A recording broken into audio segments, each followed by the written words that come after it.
muy buenos días, ¿cómo les va? Bienvenidos, esto es Médicos por Naturaleza, estamos en vivo, como ustedes ya saben.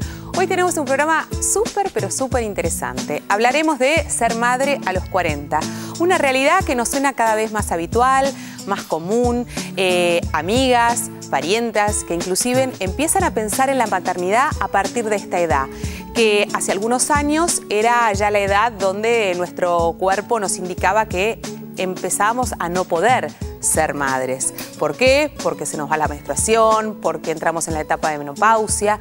Pero hoy por hoy esto se ha extendido en el tiempo, muchas veces provocada de manera artificial, y ha extendido la posibilidad de la maternidad.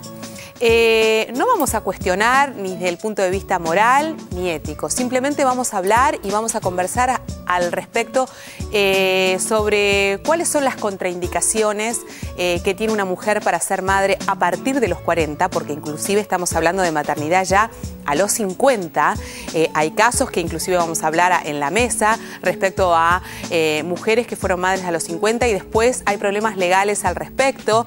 Hace algunos días le quitaron la tenencia a una mujer en España de sus hijos, que fue mamá a los 50 por considerarla no idónea para la crianza de ellos. En fin, se abre de alguna manera un gran debate, pero hoy estaremos hablando de la parte biológica, de la parte orgánica, de cuáles son las precauciones a tomar, de qué cosas se hacen para justamente permitir que una mujer que ya está en la etapa menopáusica pueda seguir procreando. ¿Cómo le va, Roberto? Muy bien, muy buenos días, Dolores. Robert, teléfonos para todos. Cómo no, 4535-0705, 4535-0706, con el 011 para quienes llaman desde el interior. Tenemos un mail. Médicos@tvpublica.com.ar. Y nuestra dirección de Facebook. www.tvpublica.com.ar/Facebook Médicos. Bueno, vamos a escuchar a los especialistas en el programa, pero esto es un pequeño avance. Madre después de los 40, ese es el título. La recomendación que nosotros normalmente hacemos en nuestra clínica es que las parejas busquen la maternidad lo más pronto posible en su vida reproductiva. Y si tienen planeada la prolongación de la misma o el retraso de la misma, recomendamos la vitrificación de ovocitos también lo más joven posible. Para aquellas mujeres luego de los 40 años que les ha costado este embarazo y lo están intentando, apelando a la canción de Cerati, tarda en llegar, pero luego tiene su recompensa. Nosotros empezamos a buscar cuando yo ya tenía 35 años, después de estar un año en pareja. Empezamos a buscar normalmente, no quedaba embarazada, entonces bueno, recurrimos a una doctora especialista en reproducción.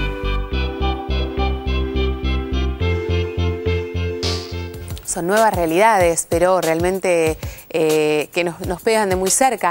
Empecé a pensar en la posibilidad de ser madre a los 35 años. Esto es una situación muy, pero muy cotidiana. ¿Por qué? Porque los estudios se prolongan, porque la necesidad de desarrollar una carrera profesional también es importante para las mujeres hoy en día y por ende esta opción de la maternidad aparece más extendida en el tiempo. Ya vamos a meter en este tema, pero ahora compartimos información con el doctor Snieg. Sergio, buen día.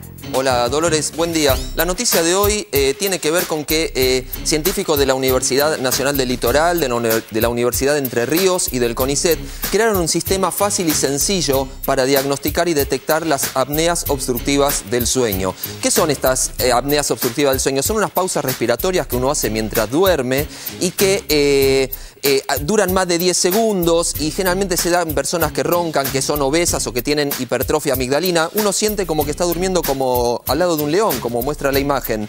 Y es algo que causa micro despertares porque llega poco oxígeno al cerebro y hace que uno al día siguiente esté muy cansado y no haya podido dormir bien. Se estima que un 30% de los accidentes de tránsito tienen que ver con no haber dormido bien. El diagnóstico era muy complejo porque había que hacer una polisomnografía, un estudio donde se miden múltiples variables y que había que trasladarse al laboratorio de sueño o bien trasladar todo el material a la casa de uno y era muy engorroso. Este nuevo sistema mide una sola variable, se le da al paciente como si fuera un holter, se lo lleva a su casa, luego lo entrega al médico y el médico en la computadora puede decirle al paciente si tuvo o no tuvo apneas del sueño y cuánto duran. Esto es bueno porque lo que hace es que se haga el diagnóstico rápidamente y se empiece rápidamente también el tratamiento. No me quedó claro si el león era por los ronquidos o por el mal aliento. Puede ser león o puede ser una leona también. En este caso es un león, pero muchas veces es una leona.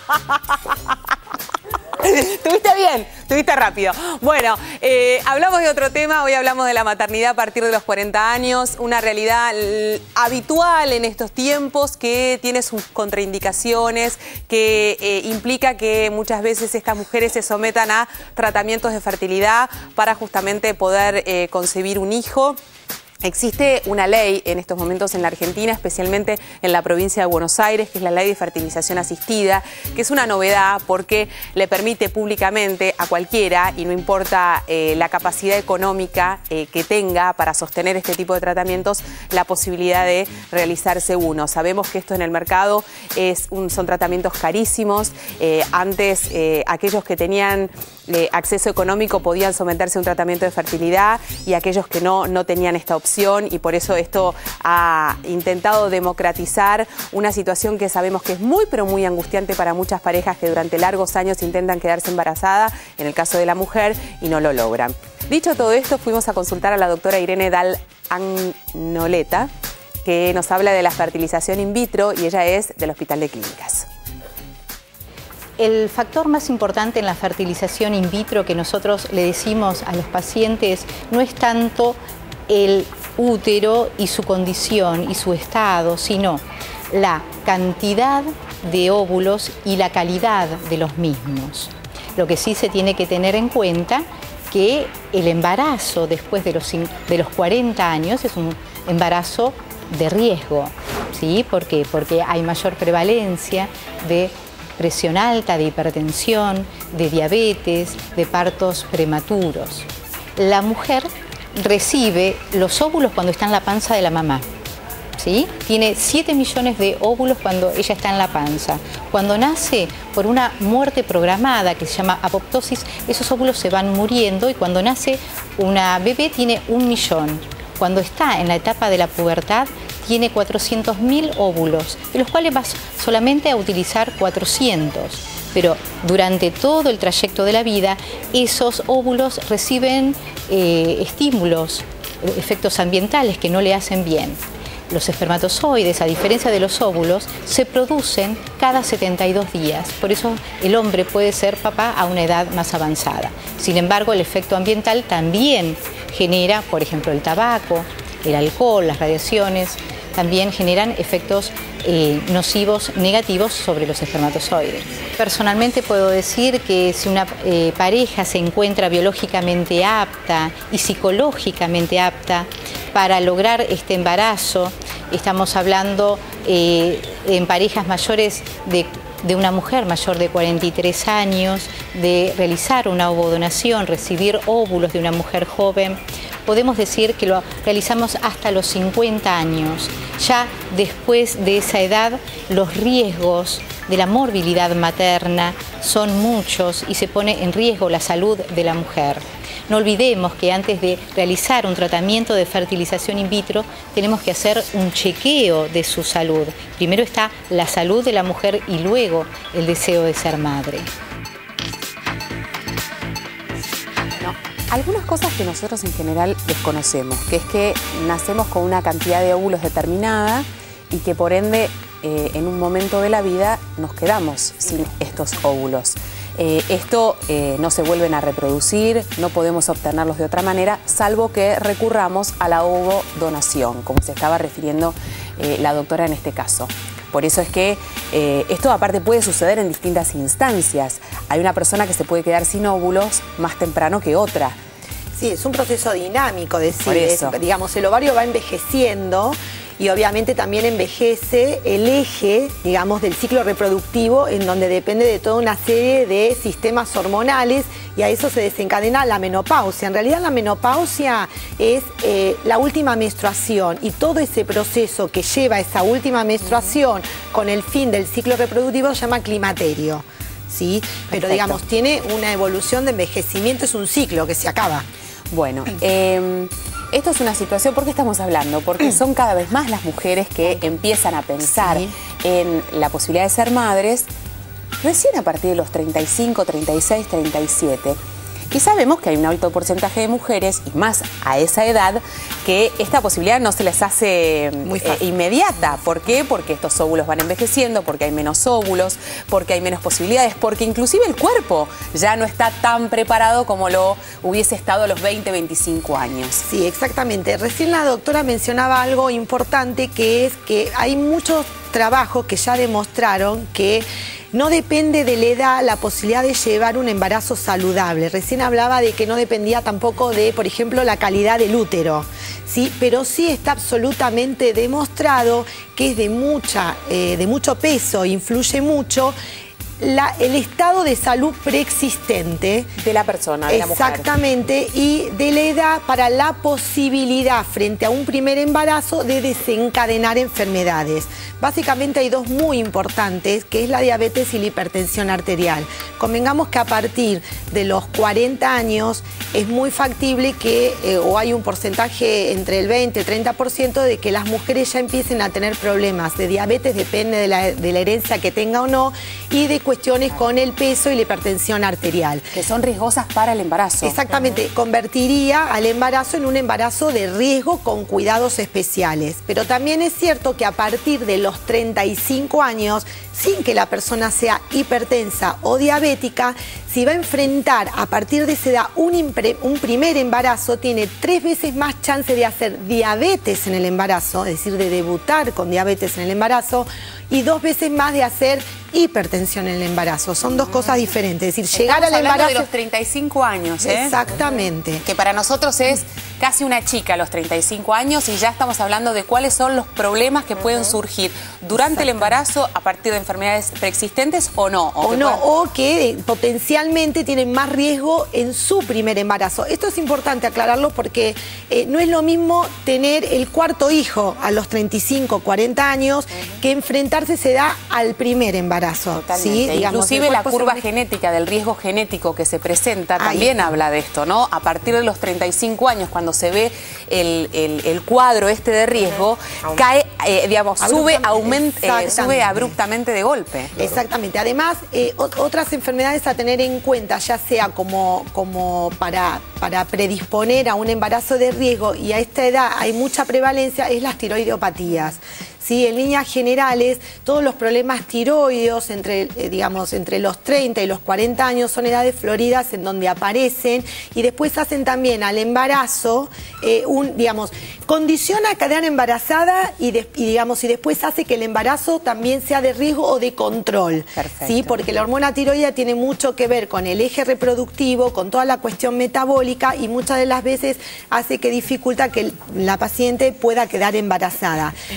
Durante el embarazo es de mucho control, y después cuando nace el bebé, para evitar el cretinismo, que es una enfermedad muy importante y severa, que puede condicionar toda la parte mental del chiquito si es que tenga déficit de hormona tiroidea. Son enfermedades a tener en cuenta. Los tratamientos hormonales que muchas veces se dan, y hasta casi en algunas circunstancias de manera no muy responsable, porque no me puedo quedar embarazada, lo intento durante algunos meses, y la ansiedad propia de la mujer por este reloj biológico que sigue corriendo hace que se soliciten esos tratamientos hormonales, en algunos casos antes de tiempo y antes del estipulado. ¿Pueden perjudicar la salud a futuro? Ese es otro tema muy interesante. En realidad, hasta los 45 años uno podría decir que tiene chance de buscar un embarazo hasta con sus propios óvulos. Es decir, es como que se están quemando los últimos óvulos que tenemos. Para explicarlo un poco más claro. A partir de esa edad hay que hacerse a la idea de que siempre es por ovo-donación, ¿sí? Porque las chances son muy bajas. Ahora bien, lo que comentabas, tanto sea por ovo-donación o por estimulación previa, porque no se puede, tienen riesgo. Hay que entender que hay dos líneas de riesgo con el tema de la estimulación hormonal. Por un lado, la retención de líquido, los cambios del eje propio, y son predisponentes para la hipertensión misma, inclusive para la diabetes. Y hay otra línea de investigación y concreta, que hasta hace muy poco la tocamos, que hay que tener mucho cuidado en aquellos pacientes que tienen francos antecedentes y predisposición para el cáncer de mama, ¿sí? Que, predispondrían a estas personas que se estimulan en el tiempo a altas dosis hormonales para provocar la ovulación. Después se han visto que desencadenan cáncer de mama en todos aquellos aclaramos, personas con predisposición, con una línea de herencia muy clara y en todos aquellos tumores que tengan que ver hormonodependientes. Perfecto. Bueno, hablamos de la parte orgánica, hablamos de cómo el cuerpo debe estar preparado para recibir la posibilidad de procrear y cuáles son los riesgos y los cuidados y los controles necesarios. Pero hablaremos también de la parte psíquica, de la parte emocional, que es igualmente importante para llevar adelante un embarazo saludable. Una mujer que siente que ya está vieja, que no va a poder, que tiene miedos, que está insegura, evidentemente no tendrá un embarazo florido, me gusta esta palabra que utiliza Andrea, florido, por llamarlo de alguna manera, al igual que por ahí una chica que también tiene un grado de inconsciencia, que ayuda mucho, muchas veces en este proceso, para encarar este proceso de la maternidad. Pero vamos a hablar en un ratito de este tema con Valeria. Hacemos una pequeña pausa, recuerden que nos pueden llamar, que pueden darnos su opinión, que estamos aquí justamente para escucharlos. ¿Cuáles son los teléfonos? 4535-0705, 4535-0706 con el 011 para los que llaman desde el interior del país. Ya venimos. El dengue es una enfermedad transmitida por el mosquito Aedes aegypti. Este mosquito solo se reproduce si dispone de agua limpia estancada en donde se desarrollan sus larvas. Para prevenir el dengue hay que impedir la reproducción del mosquito. Evita almacenar en tu vivienda recipientes que contengan agua limpia estancada. Limpia periódicamente floreros y baldes y desechar todos los elementos que puedan almacenar el agua de lluvia. La prevención es una tarea de todos. Contamos con vos. ¿Sabías que el paciente tiene derecho a aceptar o rechazar determinadas terapias o procedimientos médicos o biológicos, como así también a revocar posteriormente lo decidido? Vos sabés que cuando llegaste cambiaste el olor de mis mañanas. Pues si vos sabés del día que tu madre vino, me dijo con ojos mojados que ibas a venir. Cuando el doctor dijo, Señor, felicitaciones,